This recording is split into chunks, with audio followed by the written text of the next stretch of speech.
जय हो। अब एकादशी की एक छोटी सी कथा है, छोटी तो भाव की है, बाकी भगवान की कथाएं तो विस्तार की होती है। कहते हैं संसार में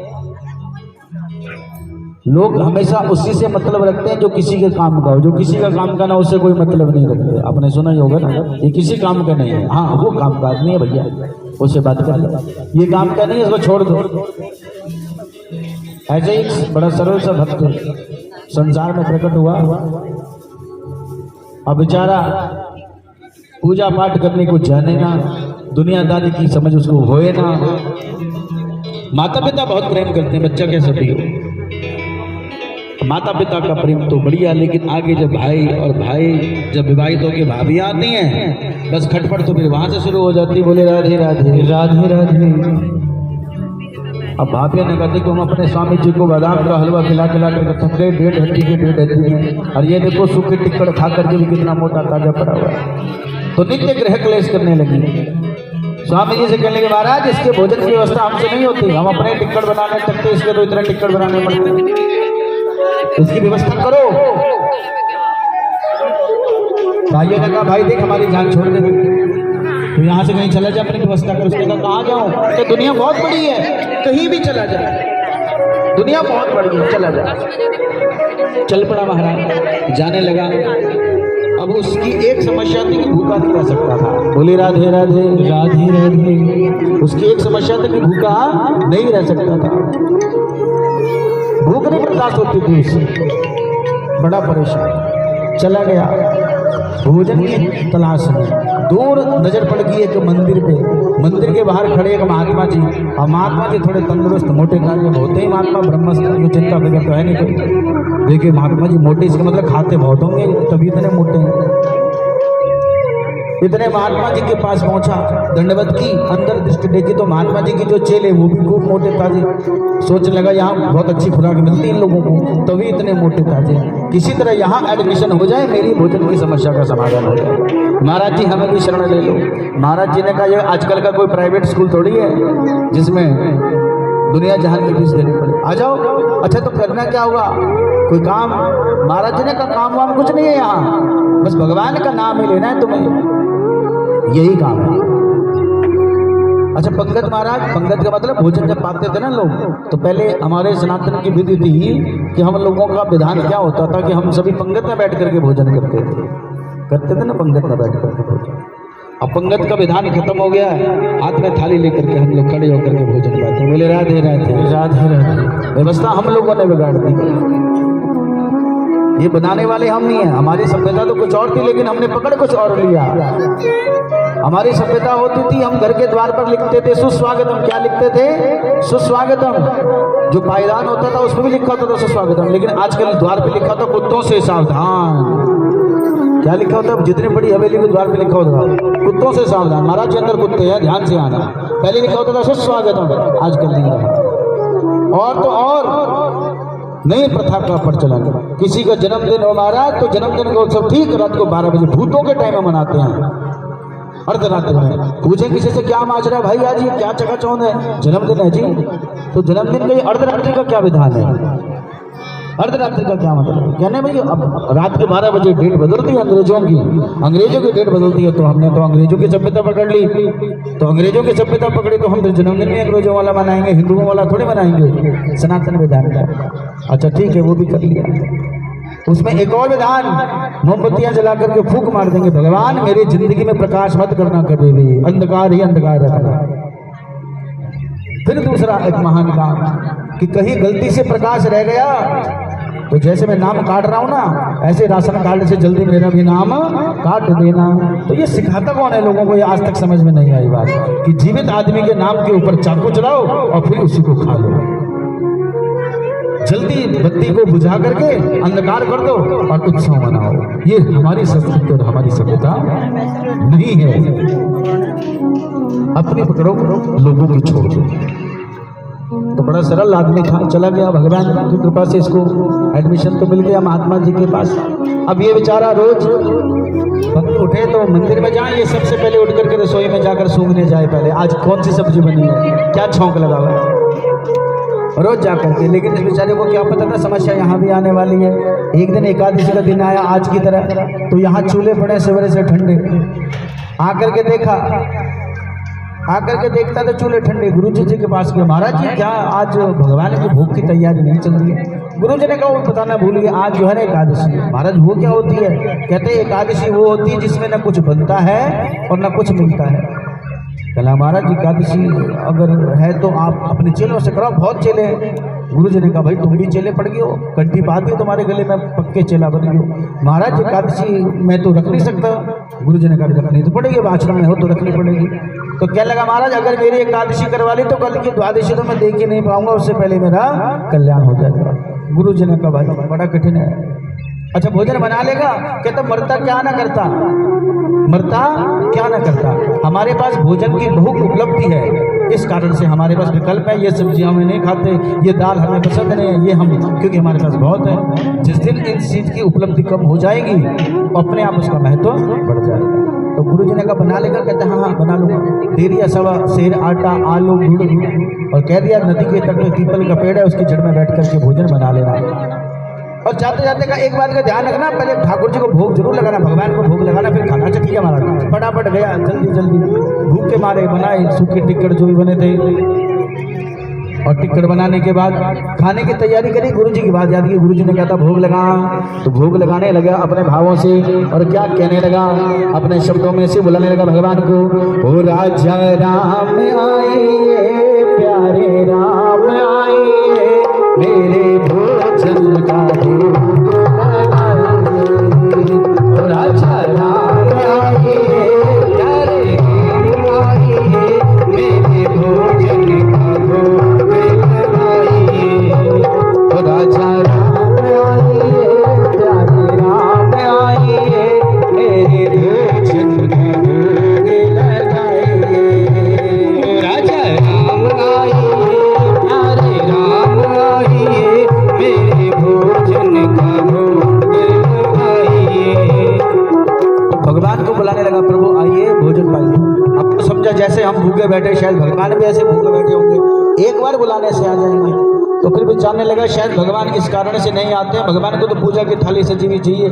जब ऐसे पूजा की थाली सजाई जाती है, मंडप लगाया जाता है, भगवान तभी आते हैं। तो कहने लगा ना अर्घ्या आचमनी प्रभु जी, ना पूजा की थाली, ना अर्घ्या आचमनी प्रभु जी, ना पूजा की थाली, ना अर्घ्या आचमनी प्रभु जी, ना पूजा की थाली, ना अर्घ्या आचमनी प्रभु जी, ना पूजा की थाली। जल्दी आओ भगवान मेरे यहाँ यही मेहमानी, जल्दी आओ भगवान मेरे यहाँ यही मेहमानी। राजा राम आइए, प्यारे राम आइए, मेरे भोजन का भोग लगाइए। तो भगवान को बुलाने लगा जल्दी आइए, पूजा पाठ का सामान मेरे पास कुछ नहीं है, यहाँ तो यही मेहमानी है, यही मेहमान नवाजी कर सकता हूँ। तो भगवान आए नहीं। फिर कहने लगा मुझे पता आप क्यों नहीं आ रहे हो, आपको तो 56 प्रकार के भोग जब कोई खवाता है तब आप आते हैं, लेकिन आप तब भी कैसे आते हो? पर्दे के पीछे से छुप करके, सामने आप नहीं आते हो। अब आप समझे होंगे कि 56 भोग तुम्हारा 56 भोग में कहाँ से बना था? मेरे पास तो सवा से आटा और गुड़ था, बस इसी का चोखा बनाना था मुझे आलू के साथ, और तो कुछ है नहीं। तो अपने शब्दों में कहने लगा, क्या कहता है भगवान से? भगवान से कहता है लड्डू पकौड़ी और जलेबी दास है न बनाई, लड्डू पकौड़ी और जलेबी दास है न बनाई, लड्डू पकौड़ी और जलेबी दास है न बनाई, लड्डू पकौड़ी और जलेबी दास है न बनाई। रोगी सूखी पाओ प्रेम से पियो नदी का पानी, रोगी सूखी पाओ प्रेम से पियो नदी का पानी। राजा राम आइए, प्यारे राम आइए, मेरे भोजन का भोग लगाइए। राजा राम आइए, प्यारे राम आइए, मेरे भोजन का भोग लगाइए। तो भगवान तब भी नहीं आए। फिर कहने लगा मुझे पता आप क्यों नहीं आ रहे हो, मुझे पता है आप क्यों नहीं आ रहे हो। आपको तो चांदी के थाल में सोने की चम्मच से बहुत सारी कटोरियां सजी हुई हो और ब्राह्मण लोग घंटी बजा रहे हो और भक्त लोग पर्दा करके गा रहे हो। क्या वो मेरा मोहन भोग लगावे ना शर्मावे भोगा प्यार का मालिक है संसार का। मेरा मोहन भोग लगावे ना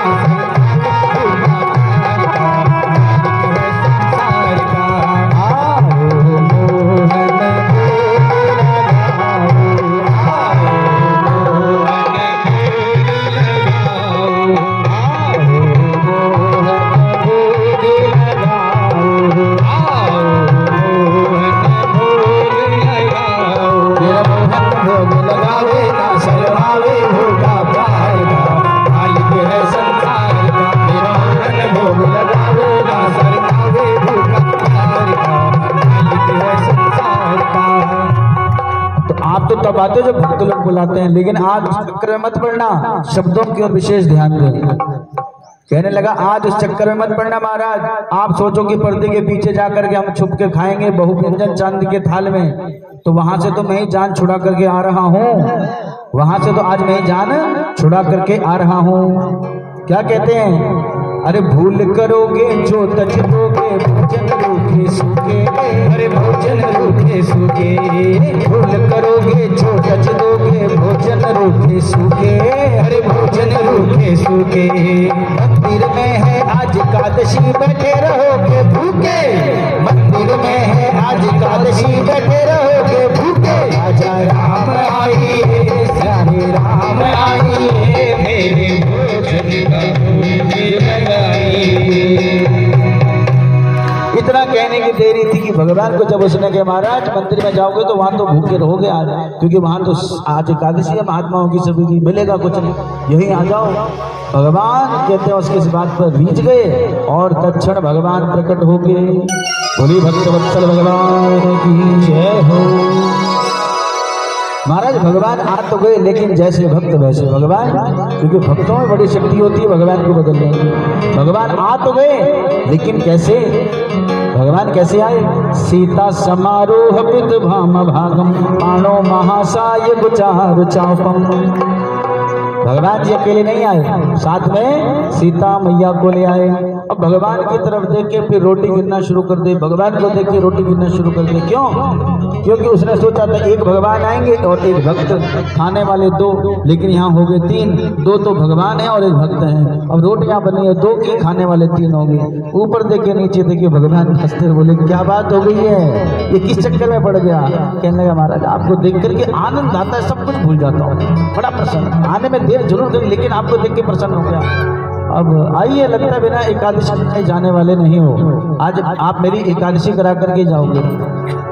अब पाइए जो प्रसादी है, भगवान ने प्रसाद मन से प्रसाद ग्रहण किया, जो शेष बचा वो प्रसाद उसने ग्रहण कर लिया। जाते भगवान से कहने लगा प्रभु अगली बार जल्दी आ जाना, इतने देर तक मत गवाना, भूखे पेट भजन नहीं हो तो गोपाला, ये तेरी घंटी ये तेरी माला।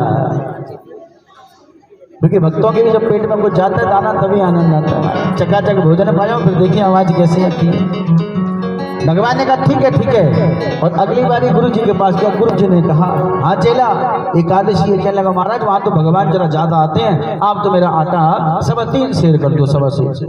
गुरु जी ने कहा भूख के मारे तो बड़े बड़ों को भगवान नजर आते हैं, इसको आगे में कौन सी बड़ी बात है। ठीक है इसका आटा 3.25 सेर कर दो। आटा 3.25 सेर कर दिया, आलू बढ़ा दिए और लेकर के चला गया और फटाफट गया। एकादशी के दिन रोटी बनाई 3 के हिसाब से गिनी, आज सीता माता राम जी की और अपने 3 की गिनती के हिसाब से रोटी बना ली और बुलाने लगा। आज लंबा नहीं गाया, आज सीधे कहने लगा क्या, वो सीता राम आई है, राजा राम आई है, मेरे भोजन का भोग लगाए। सीता राम आई है, राजा राम आई है, मेरे भोजन का भोग लगाए। अब इतना कहने की देरी थी कि भगवान तो बैठे थे तैयारी में। भगवान दक्षिण आ गए, लेकिन कैसे। दक्षिणे लक्ष्मणो यस्य वामे च जनकात्मज। जिनके दाईं ओर से लक्ष्मण जी महाराज और वामे और जनक नंदिनी भगवती सीता जी, सीता जी को देख करके, लक्ष्मण जी को देखकर, राम जी को देखकर प्रसन्न तो हो गया, लेकिन मुंह उसका बेचारे का अस्त हो गया। भगवान को देख के फिर रोटी की नहीं, भगवान को देख के फिर रोटी की नहीं। भगवान ने कहा भाई क्या हुआ, आज तो एक बारी बुलाने से आगे ज्यादा गवाया भी नहीं। कहने लगा महाराज आए तो आए, पर साथ में किसको लाए, ये कौन है? भगवान कहते हैं ऐसे क्यों कहते हैं, कोई सड़क से थोड़ी लाया हूँ, भाई है मेरे। तो कहने लगा महाराज न तो आपकी सूरत मिलती है न तो सीरत मिलती है, कहाँ आप सामने सलोने से, ये देखो कैसे लाल अंगारे बरसाते हुए, चेहरा भी लाल हो रखा, गुस्सा के मारे। लक्ष्मण जी सोचिए अच्छी जगह लेके आए भगवान, आते ही प्रसादी की जगह बताओ ये मिल जाए। अच्छा एक बात बताओ, हमने गुरु जी ने कहा था भगवान को प्रसाद लगाना, भगवान जी के प्रसाद का भाव बना सो बुलाया। अब हमने भगवान के प्रसाद का ठेका लिया था पूरे खानदान भर का, आप तो बढ़ाते ही जा रहे हो भगवानों को, हमें तो ऐसी कोई प्रसादी मिलेगी नहीं। भगवान ने ठीक। अब आए स्वाई मंच में आपको देख करके भूल जाता हूँ सारी बातें, मन में जितने विषाद नष्ट हो जाते हैं आपके रूप में, पता नहीं ऐसी क्या माया है। क्योंकि भगवान के रूप सुधा का जो पान कर लेना एक बार, जिसने भगवान के मुख दर्शन का पान कर लिया वो तो फिर दीवाना होकर के पागल हो जाता है। और इसलिए तो भक्त बार बार कहते भी हैं, ओ मुझे सांवरा सलोना पसंद आ गया, मुझे सांवरा सलोना पसंद आ गया, मुझे सांवरा सलोना पसंद आ गया, मुझे सांवरा सलोना पसंद आ गया, मेरे दिल पे छा गया, मेरे दिल पे छा गया, मेरे दिल पे छा गया, मेरे दिल पे छा गया, मेरे मन को भा गया, मेरे मन को भा गया, मुझे सांवरा सलोना पसंद आ गया, मुझे सांवरा सलोना पसंद आ गया, मुझे सांवरा सलोना पसंद आ गया। तो भगवान की रूप सुधा ऐसी, आपको देख के भूल जाता हूँ, लगता है बिना एकादशी कराए आज भी जाने वाले नहीं। आइए पाइए प्रसाद। भगवान जी खूब हंसे, सीता मैया प्रसन्न हुई, लक्ष्मण जी प्रसन्न हुए, प्रसादी खाई और जाने से पहले प्रभु के चरणों में विनती करने लगा, प्रभु ये बता दो अगली बार कितने आओगे, उसके हिसाब से भोजन की व्यवस्था कर लूंगा, पहले बता जाओ। भगवान ने कहा ठीक है आ जाएंगे। समझ गया भगवान, अब की बार भी गोल मोड़ करके चले गए, बताए नहीं कितने आएंगे। अगली एकादशी आई तो टेंशन में पड़ गया 10 दिन पहले से। गुरु जी ने कहा चला क्या बात हो गई है, एकादशी है आज। चला गुरु जी आपको क्या बताऊं, वहां तो भगवान बहुत तरह के आते हैं, आप तो मेरा आटा 9.25 सेर कर दो। कितना? 9.25 सेर। गुरु जी ने कहा 9.25 सेर, इतना ये खा नहीं सकता, इसका मतलब 20 का होगा जरूर, ये जरूर 20 का होगा। तो आज गुरु जी शिष्य के पीछे, देखिए पहला वाक्य है ये, गुरु के पीछे शिष्य करते हैं, लेकिन आज गुरु का कल्याण हो रहा है एक सरल भक्त के पीछे जाकर। गुरु के कल्याण की भावना कब बनी, जब शिष्य के पीछे जाना शुरू कर। चेला आगे आगे, गुरु पीछे पीछे। अब चेला पहुंच गया, बड़ा विचित्र भक्त था ये। इसने रखी आटे की थैली पीपल के जड़ में नदी के तट पर, विचारने लगा पहले बुला के देख लेता हूँ कितने आएंगे, गिनते के हिसाब से टिकट बनाना शुरू कर लूंगा। और बुलाने लगा, ओ सीता राम आइए, लक्ष्मण राम आइए, राजा राम आइए, मेरे भोजन का भोग लगाइए। ओ सीता राम आइए, राजा राम आइए, लक्ष्मण राम आइए, मेरे भोजन का भोग लगाइए। तो भगवान को बुलाने की देरी थी, भगवान को बुलाने की देरी थी।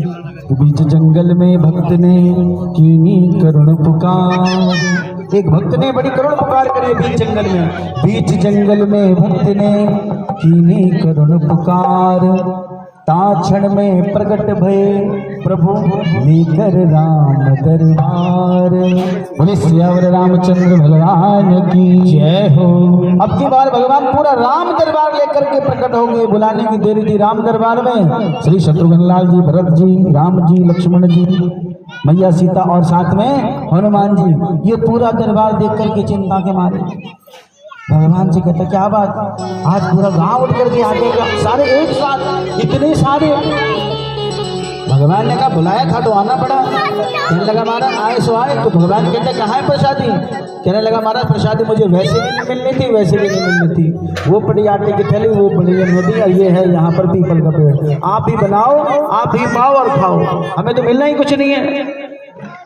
भगवान ने कहा भाई जैसा भक्त वैसे भगवान। भक्त की राजी राजी कहते हैं सब अपना जमा दो यहाँ आसन।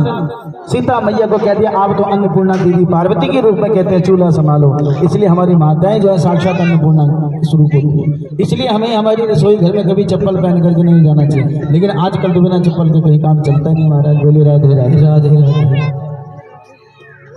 तो आज भी ग्रहण वाले लोग हैं चप्पल लेकर के नहीं जाते रसोई में, क्योंकि वहां देवी अन्नपूर्णा बैठी है, उनका तिरस्कार होता है। माता अन्नपूर्णा के रूप में तरकारी काटने लगे। हनुमान जी को कहा महाराज आपकी पूंछ किस काम आएंगी, अपनी पूंछ से जरा पोछा मार दीजिए इस जगह को। राम जी महाराज आसन जमाए बैठ के भोग लगाने की तैयारी में। भरत जी को कह दिया आप जल की व्यवस्था करो। शत्रुघ्न जी को कह दिया आप लकड़ी देखो। लक्ष्मण जी को कह दिया आप प्रभु को पंखा झुलाओ। ये सारा दृष्टांत जब बड़े बड़े महात्माओं ने स्वर्ग लोक से बड़े बड़े लोगों से देखा कि आज भगवान का राम दरबार प्रसाद बनाने जा रहा है तो हमें भी थोड़ा सा मिल जाए, तो सारे महात्मा पहुंच गए। उन मोटे मुस्टंडे महात्माओं को देख करके वो टेंशन में आ गया। लगता था पहले तो भगवान की झूठी पत्तलें चाटने को मिल जाती थी, आज तो लगता है वो पत्तलें भी मुझे चाटने को नहीं मिलेंगी, क्योंकि ये इतने मुस्टंडे पहले से आ गए। और इतनी थोड़ी देर में आगे गुरु जी साथ में।